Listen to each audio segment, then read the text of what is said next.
Hello. Hello. Um Today in Play Those Talk, I have a terrible allergy reaction in my eyes. I can show you my face, but I feel, look at that. I look so bad. Look at this. I look bad. So, I cannot I bought this Parisian, from France, a cream that I thought it would be the best. But look at that. My allergy reaction, I feel like I'm 80. I'm 80 years old. So, well, I guess I'm just going to leave this like that. Okay. If I don't like it, I can just always not use video. So, today's episode, I wanted to talk about love coach. There is something called love coaches. I've been, in relationships all my life.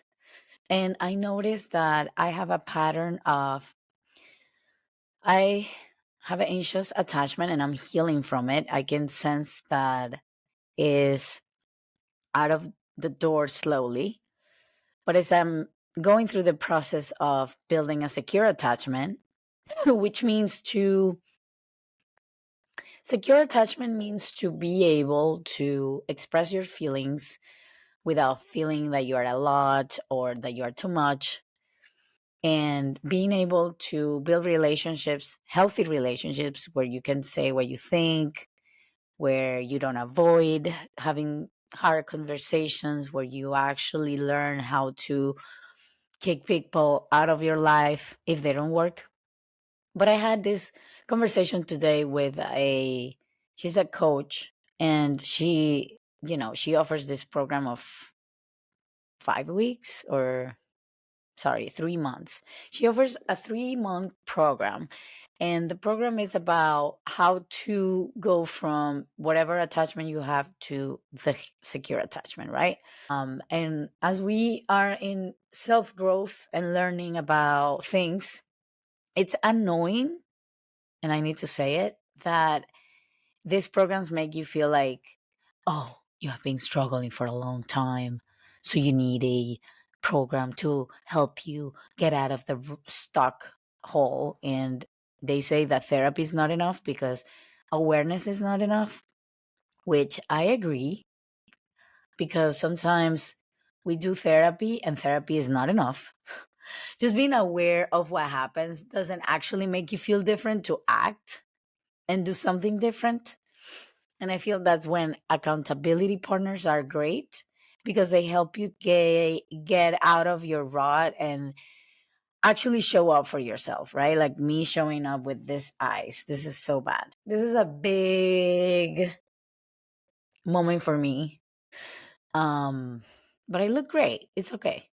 So the the the call was, those sales calls where they ask you, like, are you ready to make this investment? But it's also something very chill. So for people who are building their coaching business and they are learning about funneling and how to make your sales work, it's interesting because I've been doing a lot of coaching, not me doing the coaching, but me receiving coaching. And I've received it from love coaches, I've received it from business coaches, I received it from mindset coaches, and I haven't actually consistently done it for more than 3 months. The closest that I've been is with a friend of mine. She helped me find clarity on what I wanted to do. And the truth is that love coaching is such a tricky, because business coaching is different, because business coaching is, I'm offering the solution, and then you finish with this, like there's a transformation. So you go from point A to point B. So for example, with the program that I'm building for parents, right? I want them to being able to see their kids in a different light, connect with their inner child, and then being able to be like, oh yeah, my kid is pretty good at jokes, or my kid is pretty good at this, and detecting that with the eyes of objectivity, which is very hard because it's your kid, and you want to see, sometimes parents feel that they are extensions of themselves. And I'm not a parent, but I saw that with my parents. So, I'm just trying to be conscious of the fact that it's hard to do a program that takes transformation, right? Because you have to face yourself, you have to face your limiting beliefs and your patterns, right? So it's hard to change yourself, and that's why therapy is hard. But my rant today is how weird is to merchandise love. And I love what she said. This person, this people person, she said, this salesperson, she was like, there's so much therapy can do. You can feel stuck in therapy because therapy, they are not allowed to tell you what to do. You are supposed to, oh my God, you're supposed to, I cannot see myself. This is so bad. Ah. Sorry, I'm getting distracted with my eyes. But there's so much therapy can do and awareness can do. And the fact of just being able to proceed to change habits and stick with the habits, at least for a month or two, it's something that takes growth. So even for me to continually do this, being able to show up and do the stand up comedy, showing up here on this podcast, showing up for my friends, checking in with me, checking in with them, from a place of consciousness, because it's like, I'm going to say something unpopular. People who have done ayahuasca, they have seen a lot of things. They have seen how to how the ego is protecting them from becoming their best version of themselves. And in our lives without ayahuasca, you can see how sad or how anxious you are because you are not stepping, or maybe you are stepping into your full potential. So when we are kids, and this is my theory, when we are kids, we are in our pure form. We are in our strong best selves. We are in our power. We know that we love doing this, and we know that we love looking at plants, and we love that we hang out with my cousins, and I loved telling jokes and playing Mario Brothers and doing all of these things. But then society, parents, whatever, tells you to become this other thing, or indirectly, maybe they didn't tell you this, but maybe some fears from past traumas kept you from being that person. And when you do ayahuasca or when you do any spiritual practice, it can be anything. Okay. I'm not judging, I'm not here to judge anybody. But when you do past life regressions, when you do meditation for a while, when you do vipassana, when you do kundalini, when you do all of these things, you tap into a part of you that is incredibly free, and your soul is super at peace. And you achieve these levels of enlightenment. And then when you come back, you're like, but why am I suffering so much? Like you arrive here and you're like, then integrating those two parts, integrating that peaceful soul in the beach. When you go to a beach, when you go to vacation and everything seems so nice, and then you come back and you're like freaking out, that's when you actually need to learn to understand how a habit can turn your fear into security. So, this is the only way to overcome anything is acting. Is the only way. Acting. because feelings, they change. So if my experience in the past has been with this type of people, this type of guys, this type of friendships, this type of jobs, these types of toxic relationships, whatever it was, now you are channeling inside, you're doing your spiritual work, or maybe you are kind of like, I don't feel happy in the way that I am.